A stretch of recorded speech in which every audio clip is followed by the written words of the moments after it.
Assalamualaikum warahmatullahi wabarakatuh. Selamat pagi semuanya. Yang saya hormati Dewan Juri dan yang saya banggakan teman-teman saya dari tim pemerintah dan tim oposisi. Perkenalkan, nama saya Rahel Elena. Saya adalah pembicara pertama dari tim pemerintah. Hari ini saya akan menjelaskan tentang pengertian, latar belakang, argumentasi dan kesimpulan dari mosi yang diberikan. Saya setuju pada di negara-negara dengan tingkat korupsi yang tinggi, seleksi penerimaan mahasiswa baru hanya didasarkan pada indeks integritas sekolah dan indeks kejujuran siswa. Sebelumnya saya akan menjelaskan tentang indeks integritas sekolah. Indeks integritas sekolah adalah pengukuran kinerja suatu institusi, pada konteks ini yang dibahas adalah sekolah, yang berbasis kejujuran dalam melaksanakan proses kegiatan belajar mengajar.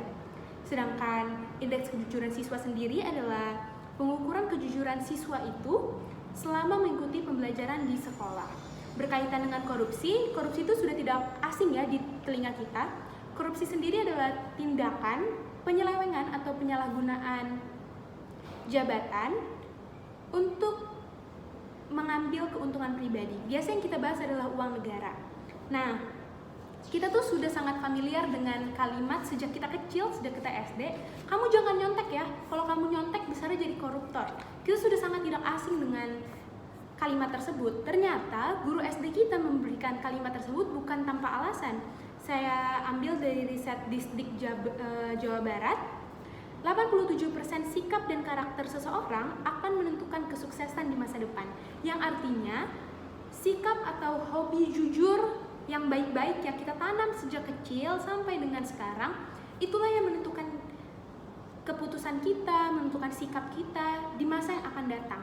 Pada konteks ini berarti generasi penerus bangsa haruslah dipupuk sejak dini untuk menjadi jujur supaya dia tidak menjadi koruptor. Nah, pendidikan karakter di sekolah ini adalah salah satu komponen utama yang membuat siswa menjauhi tindakan curang atau tindakan mencontek. Nah, indeks integritas sekolah dan indeks kejujuran siswa ini digunakan pada jalur untuk masuk perguruan tinggi negeri, pada jalur SNMPTN atau jalur undangan, atau yang kita akrab dengan istilah jalur yang menggunakan rapot. Nah, ternyata SNMPTN itu bukan hanya rapot doang yang dinilai, tetapi juga ada dua indeks ini. Nah, diambil itu 40% dari indeks sekolah dan 60% dari indeks siswa. Berarti ini kan cukup besar angkanya, yang artinya kementerian itu mempertimbangkan kejujuran siswa dalam proses seleksi, bukan sekedar nilai yang bagus, tapi juga integritas dari orang ini dinilai. Dengan adanya kasus seperti ini tuh membentuk anak itu jadi dalam tanda kutip terpaksa jujur. Karena dari awal kita masuk SMA, tentu sebagian besar dari kita sudah tahu kita akan melanjutkan ke perguruan tinggi negeri atau perguruan tinggi.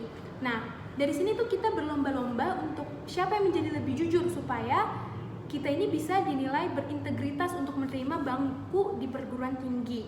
Nah,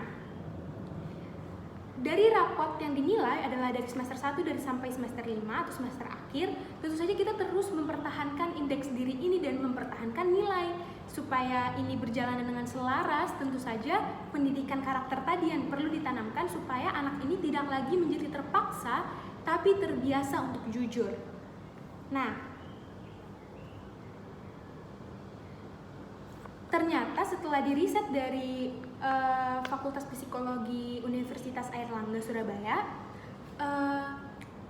tindakan mencontek itu bukan hanya keinginan dari diri sendiri, tapi juga ada faktor luar yang mempengaruhi ia berbuat curang. Salah satunya adalah pengaruh teman. Pengaruh teman ini adalah sangat berpengaruh bagi kita, karena lingkungan kita adalah bagaimana diri kita nantinya kan. Nah, tentu saja kalau jika dari kecil kita dipupuk untuk tidak mencontek, kebiasaan itu menjadi jati diri kita sendiri, supaya waktu kita sekolah, kita tidak lagi dipengaruhi oleh teman-teman kita. Apalagi jika sekolah tersebut sudah meningkatkan integritas dirinya sendiri, menjadi tidak saling lagi mencontek. Ada lagi dengan kurang minat belajar. Kurang minat belajar ini tentu saja perlu lagi dikaji untuk menanamkan minat belajar pada anak, supaya anak ini menjadi belajar tidak lagi dengan dipaksa, tapi dengan keinginan diri sendiri. Dan yang terakhir adalah ekspektasi orang tua atau harapan orang tua. Di Indonesia banyak sekali orang tua yang menggantungkan harapannya pada anak, seperti anak saya harus masuk fakultas kedokteran, anak saya harus jadi lawyer, anak saya harus jadi sesuatu yang dipandang orang tua dalam tanda kutip prestis. Ini seringkali menekan siswa atau anak untuk mendapatkan nilai yang bagus supaya menyenangkan hati orang tuanya. Ini perlu diubah, mindset ini perlu diubah kepada anak-anak supaya anak-anak ini menjadi jujur, bahwa dengan jujur dia tetap bisa untuk mendapatkan apa yang dia mau gitu. Karena dengan dia mencontek, dia menurunkan kredibilitas dirinya sendiri dan akhirnya tidak dinilai pada waktu SNMPTN karena indeks kejujuran dari siswa itu sendiri adalah rendah. Maka balik lagi seperti yang saya sampaikan di awal, sistem ini memaksa anak untuk jujur, dan awalnya terpaksa, akhirnya adalah terbiasa. Maka saya sangat setuju dengan adanya keputusan ini. Jadi menurut saya keputusan ini sangat bijak karena ini menanamkan jiwa kejujuran pada anak sedari kecil untuk mendapatkan hasil yang dia inginkan. Demikian yang dapat saya sampaikan, kurang lebihnya mohon maaf. Wassalamualaikum warahmatullahi wabarakatuh.